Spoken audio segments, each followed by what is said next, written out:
How to log in a Hoop account. First of all, you have to open up a browser, any browser that you are comfortable with. I'm here with Google Chrome browser. And now on the search bar, you have to search for Hoop login. After searching, you can simply go to login, and then it will directly take you to the Hoop login page. So if you want to log into your Hoop account, then first you have to enter your email address, or you have to enter your username.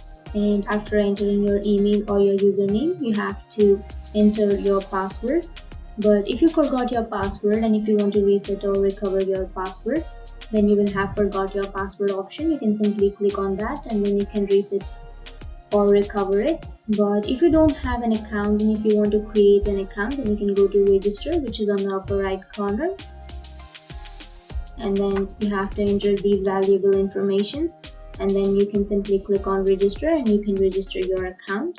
But if you want to log in, then go back, and then you have to enter your username or email and your password.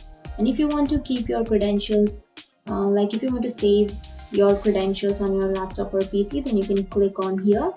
But if you don't want to save it, then unclick it, and after entering your information, click on login. And that's it. That's the way to log into your Hoop account. And if you have any questions, feel free to comment below. Thanks for watching.